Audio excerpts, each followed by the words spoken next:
everyone knows that a giant rock from outer space hit the planet millions of years ago and wiped out the dinosaurs. Now, with advanced technology, researchers have been able to put together a new timeline showing what really happened. And not only this, they think they know where the giant asteroid came from. Is Earth the target for another huge space rock? And would we be able to survive? You'll be surprised and probably shocked at what NASA astronomers recently discovered. So now, get ready to experience the disaster that almost wiped out life completely on Earth.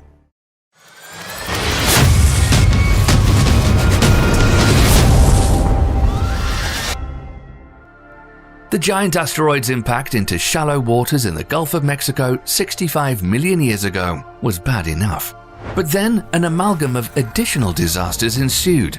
Rocks fell from the sky, wildfires ignited, and tsunamis inundated distant shorelines. The researchers found that the first day of the Cenozoic was peppered with cataclysms and released a new record of this day of chaos in Proceedings of the National Academy of Sciences.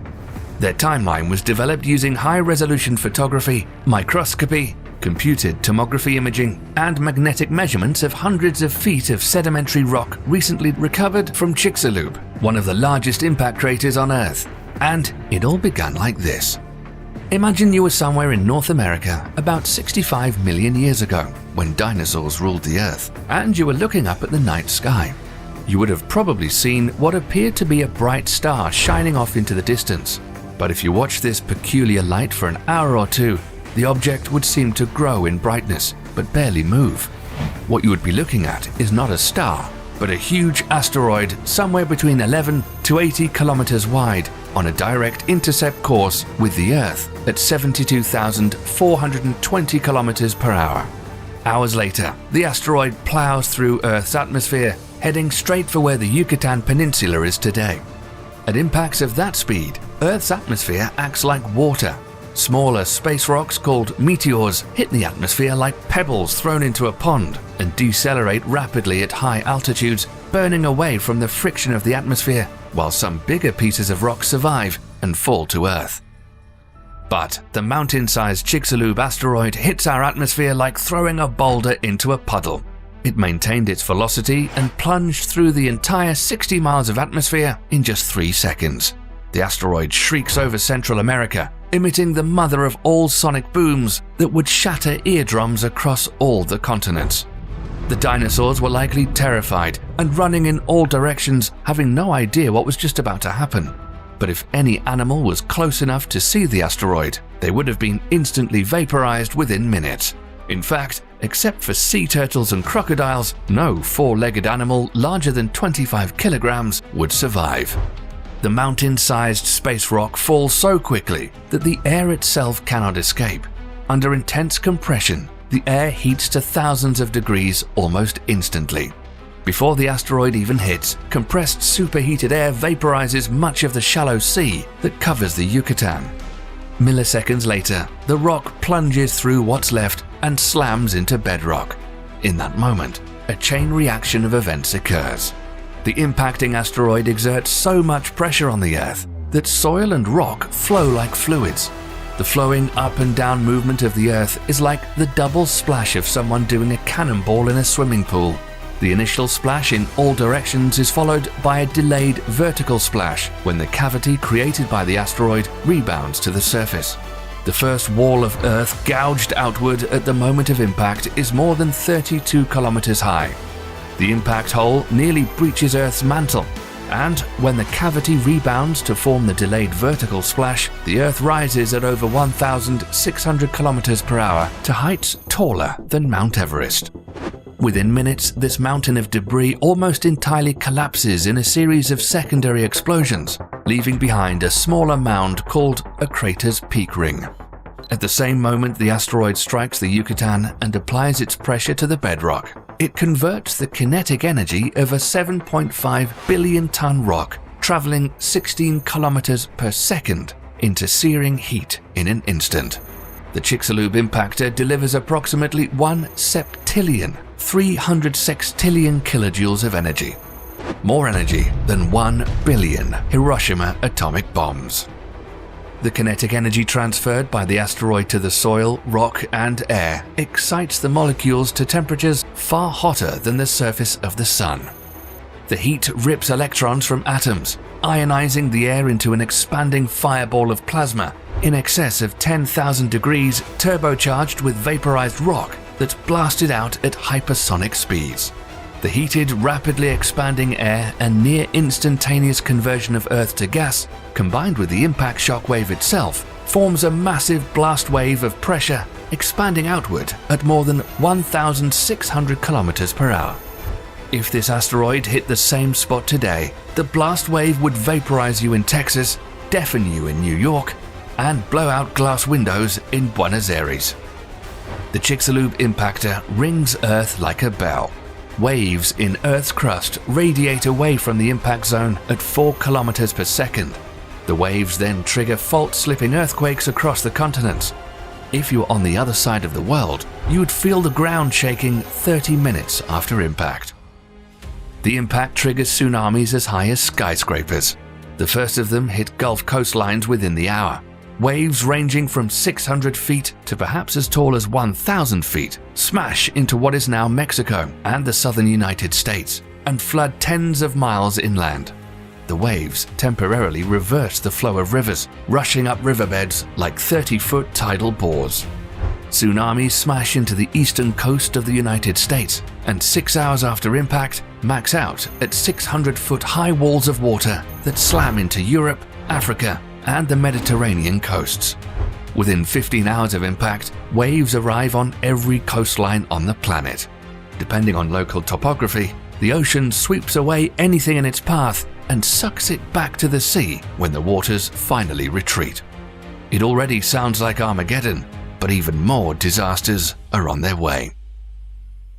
When the big rock strikes, its splash accounts for 25 trillion tons of Earth that it launches on ballistic trajectories, some at speeds that exceeds Earth's escape velocity. These rocks excited Earth's gravitational pull to either orbit the Sun, and some of this material probably reached the Moon. But the majority of ejected debris returned back to Earth within the hour. These glass-like chunks, called tektites, some as large as buses, but most the size of marbles, pelt the Earth at speeds ranging from 160 to 320 kilometers per hour in lethal quantities. Regardless of where any remaining dinosaurs were on Earth, they were hit with this fiery hailstorm.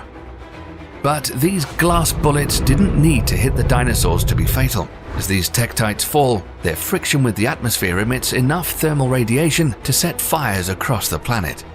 By some estimates, the combined heat of the returning embers heats the planet to the equivalent of an oven set to broil. Most of the world's trees burn, which is perhaps why the only bird species that survive the impact are those that nest on the ground.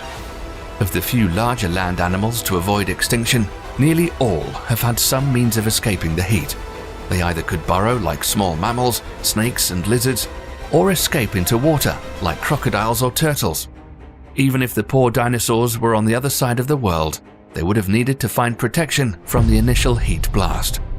In a final piece of terrible luck for the dinosaurs, Chicxulub happens to strike an area rich in oil and sulfur. The impact ejects 100 billion tons of vaporized sulfur and 30,000 quadrillion gallons of water into the atmosphere, which then condenses into massive storm clouds and falls back as torrents of acid rain that acidified the oceans. In the higher latitudes, continental-wide snowstorms deposit tens of feet of snow per day. But the global deluge doesn't last long, because in addition to water, Chicxulub vaporizes and explosively ejects 150 football stadiums worth of oil from the Yucatan bedrock. This oil condenses in the stratosphere as a black sooty layer covering the Earth like a coat of black paint. Unlike the sulfur and wildfire smoke, the carbon circulates high above the cloud layer, stopping it from raining back down. And that becomes another big problem. The soot layer remains in the atmosphere, reducing the amount of sunlight that reaches Earth's surface by 90% for at least 2 to 3 years. The initial oven-like heat brought on by the returning tektites is followed by a deep and long-lasting freeze. Global temperatures drop by an average of almost 50 degrees. The only place on Earth to avoid this deep freeze are Madagascar, India, and Indonesia, which were tropical islands during this time. In the global chill, evaporation almost ceases, dropping rainfall by 80%. Nearly every spot on Earth outside of these tropical islands dries into a desert. Where did this giant rock come from? And is there another one out there headed for us? Researchers using a supercomputer studied asteroid evolution using data from known asteroids.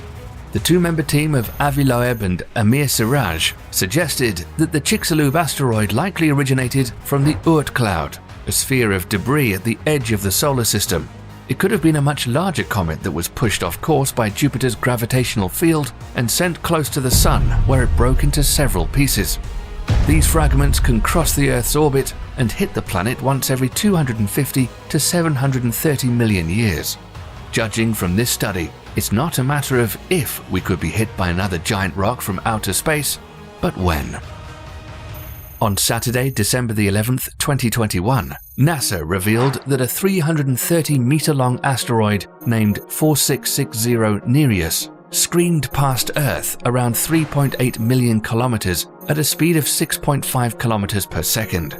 While you might not think this is very close, any slight deviation in its orbit could put it on a direct course with us and smash into the Earth in the future. Astronomers are tracking this potentially hazardous rock and say it'll come within 1.1 million kilometers of Earth on Valentine's Day in 2060. Buy your flowers and get those proposals done early just in case. Keep in mind, the asteroid that caused the Chelyabinsk explosion in Russia in 2013 was just 20 meters in size. The bad thing is that we don't have any known way to defend the Earth from a giant space rock. However, NASA's DART mission, or Double Asteroid Redirection Test, will try to see if a spacecraft can autonomously navigate to a target asteroid and intentionally collide with it, causing a kinetic impact that could push the asteroid off a collision course with the Earth. DART's target is Dimorphos, an asteroid moonlet which orbits a larger asteroid named Didymos. The spacecraft is set to arrive in late September 2022, when the Didymos system is 11 million kilometers from Earth. However, it's estimated that the collision will change the speed of the moonlet by a fraction of 1%. Stopping a 10-kilometer wide or bigger asteroid hurtling towards the planet at more than 72,000 kilometers per second will take a lot more than a small spacecraft impacting it. Perhaps the world would need to try nuclear weapons, like in the movie Armageddon. Maybe you have an idea how we could stop a world-ending asteroid, and you'll become famous. Let us know what you think, and make sure to stay tuned here for more exciting stuff happening in our universe. Thanks for watching.